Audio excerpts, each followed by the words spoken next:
Hello Minecrafters out there, my name is Fabe and welcome to another RedStoneMine episode.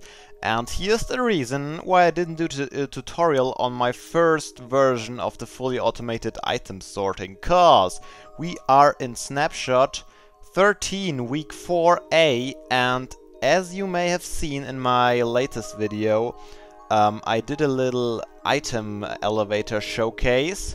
Of course it was done by other people as well, but I wanted to show it off. And that's the thing we can actually use for our item sorting systems. First of all, this here is an improved version of the minecart based item sorting system. I made it a little bit faster and it uses now the item elevator as well. You just put your stuff as usual in the chest. It will get transported up here. Let's actually put a few things in here. You can already hear it gets transported up here, and it gets transported all the way through these hoppers here. And now we can set a few minecarts on the track that will just run in circles, collect the items from the hopper, and sort them into their hoppers they are supposed to go into. And the basic concept just works still the same. I will add a tutorial for the basic design at the end of this video, so you can build it as well. The only disadvantage of the minecart design now that it works a little bit faster is you can't really control the minecarts. You have to run them all the time, or you have to put them manually in every time you do it. Because I tried a little bit around with cactuses, and of course when you want to destroy a minecart like you do with normal minecarts and put them into hoppers and into dispensers again, it is possible, but not with the other minecarts, because they will just drop separately, the hopper and the minecart. So that's not possible to control. You may be able to build an old school minecart storage, these little tower thingies that release them, but that's in my opinion way too much work. And yeah, that's one possibility. It's safe as always, 100% accuracy. The minecarts do their job, but it's a hell of a loud noise, and I still like the water system a little bit more, and I did a lot of improvements on this one since you saw it last. First of all, it was told to me in the comments that I could use just an ice block in the middle to get them on one layer, and I don't have to have this step in the middle, which is pretty awesome, and it looks awesome as well. So now we have 8 woods on the left, 8 woods on the right, and of course you can do it to infinity with every item in the game if you want to. And here's the input. Let's see if we can get some stuff to put in there to demonstrate you how it works. There are some smaller flaws to it, but they don't really matter when you are using the system. So let's just put some stuff in there. And as you can hear, it's the same elevator design I showed in the last video. Just goes up here into this hopper, and this hopper leaves the items into the dropper we can see here. And as you can see, it's facing down, putting the items into the water stream, and they will just get washed over the hoppers and sorted into their rightful chests. And any item that overshoots the hopper, because it may go too fast, it sometimes happens with the water streams, they will just go into this last hopper, into this small elevator system, 2 droppers just upwards, and through this hopper pipe back into the dropper that pulls it downwards. So sooner or later every item will certainly get sorted, and that's how I made sure that it has a 100% accuracy, and it's a damn lot smaller than my first design.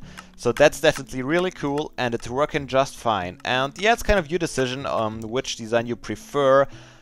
I think I prefer the water sorter when you have it right in front of me, but maybe you can build something like this underground or way up high in the sky where you don't hear the noise, and then it's not bad either. And now let's have a look on the basic principles you have to use for this system. First of all, you'll have your input chest. Let's build it actually one up so we can show the hoppers. We'll have a dropper right here facing upwards, and of course a hopper facing in, so the items you put in this chest will get sent into this dropper. Then you go up a few blocks, 4 to be exact, and then you just place something you can put your hopper against, and then you'll have the dropper facing down right here and have another hopper here, and that's the basic shape of the elevator we want to use. And to get it activated properly, you have to put a comparator onto the bottom one, put some redstone up here, and put another comparator that points into it. And as soon as an item hits the dropper, it will get sent up automatically. Then we repeat this pattern once more, as I showed you in the video. And another comparator to activate the whole thing. And this is our item elevator. I really like the design, as you know, and it will just put the stuff into this dropper. Now let's get some glass for the water stream. It will go just like so.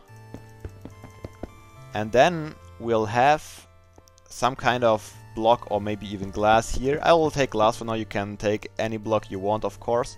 You have a row of hoppers pointing into the block or maybe into the back, it doesn't really matter. But it mustn't point to the bottom, because if this would be the case, it will just get sucked out all the times, the items. And then you place chests and trap chests in an alternating style, and you put some more hoppers pointing into those chests. And then you have to put redstone torches under those hoppers so they won't suck the items constantly out of the hoppers on top. You will have another row of blocks here, and now you have a whole row of comparators pointing out of these hoppers. It's just the design I used already a few times. We have to put repeaters pointing into the blocks where the torches are, and one more row of blocks with the redstone on it. And as you know, this works due to the fact that you can fill your hopper besides the item you wanna sort. And so you have just 3, or actually, yeah, 3 in it, and you can see there's one strong signal, and as soon as you put another in there, oh, yeah, it's one. It will activate it too wide, and this will deactivate this torch, and the hopper will suck out the items and put them into this chest. And that's basically the principle. Now you have just to put the water in up here, which washes the items over the hoppers, and the last hopper you place has to go this way to the back, and it can be empty. And then we'll need another dropper which points upwards, and this is the elevator that puts the items back into this dropper right here if they overshoot their hoppers. Just a simple hopper line pointing into each other, like so. And then we have to hook up this hopper here, because it needs also to be activated if something is in there. So what we do is just put a comparator pointing to the back into a block with redstone on it, and this redstone will activate this block and hence activate the dropper. And to make it keep firing, you just put a comparator on one side pointing in a block above, which, yeah, keeps this comparator updating. And that's all there is to it. It's really simple, and you could easily build it in your survival world, and I really like the design. I hope you like it too. There is one more thing I should mention. The dropper here is pointing downwards, and due to the water stream, which is exactly below it, the white rule, or the first item in general, gets more often pushed to the next hoppers. But in this system it doesn't really matter, because it will just get sent up here again, and after a few circles it will yeah, stay in the hopper here and land in the first item slot. But to prevent this, you could also just make the first slot empty and start the hoppers right here. I didn't do it because I didn't want to mess up the nice symmetry of the 16 rule types we have. But of course, if you have an odd number of items you want to sort, it's of course easy to just remove this one and therefore make it a little bit more effective. But otherwise, this design works just fine, and I hope you can use it. Alright guys, hope you enjoyed this little showcase and tutorial video combination, and I hope to see you all next time. So goodbye guys, and seriously, don't be daft, play some Minecraft.